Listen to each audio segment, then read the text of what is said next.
Yeah, so are you seeing more Americans buying in Portugal?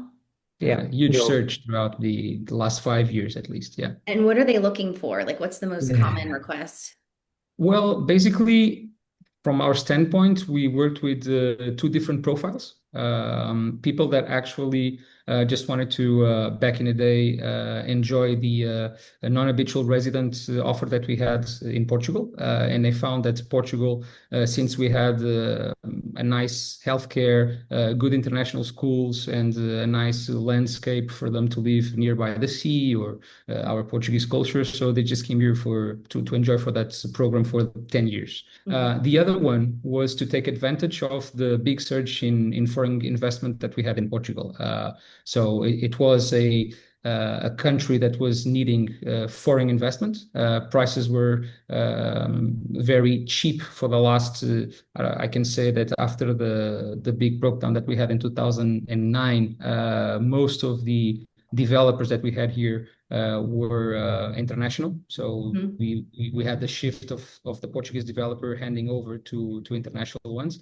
When you're seeing Americans come over, what are some of the things that you wish they knew when they're getting ready to buy? What are some, preconceived notions or rules, something that you wish they were educated about before you started showing them property? You can't actually go backwards and understand how the square meters pricing actually appreciated throughout the time as you guys have the tables there. You don't have access to the deeds. You don't know how many times the house has been sold previously to your purchase. So you don't have all of that data. And sometimes they get surprised with that idea, right? And I think that once you are used to that kind of information previous to buying anything, especially a property, it can be a little bit scary, right? Understanding, Yeah. oh, maybe I just came to the third world. I don't know how much I'm paying more than this guy that is selling me the house for. I No, don't know how that's so much he appreciated interesting. it. So that Yeah, if you don't have access to those no, records like we have, no,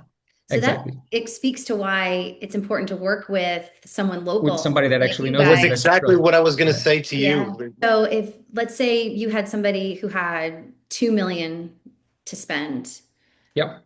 where should they invest that in Portugal? Cascais. Cascais. That's it. Cascais. And what type of property would they be getting? Is it a standalone home?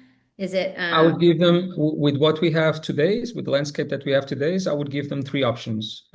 One, to actually buy, refurbish, and go and live there, so they can actually appreciate the investment that they did. That for me would be option number one, especially because all of the tramits, for example, 3 to 6 months for them to get their visa to actually live here and stuff like that. So they have time, right? So I would Mhm. actually buy to refurbish and then live. The second one would be for small condos of villas, Mhm. uh, not detached, not detached villas, Yeah. but small condos. Okay.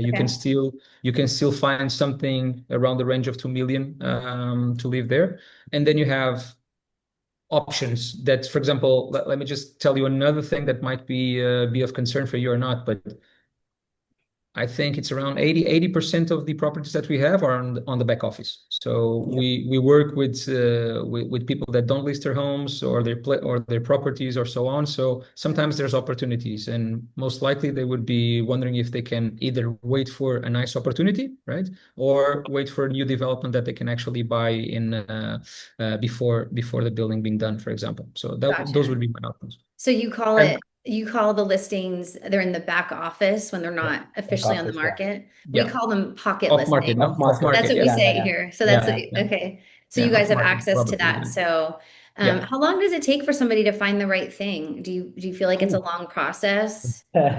You know what? It depends a lot. Usually, I like to shock people. That's why usually I give them lots of samples so I can actually get the right feedback of what they really like, what they don't. Hmm.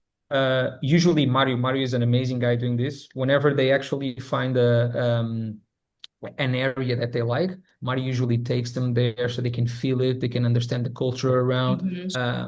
the good opportunities, the good off-market opportunities, you need to have to be a cash buyer Yeah. previously. So if you have the disadvantage of not having everything ready, or you need, for example, to get a loan or something like that, you most likely will lose the Yeah, best you can. opportunity that the Yeah, that market makes has to offer. sense.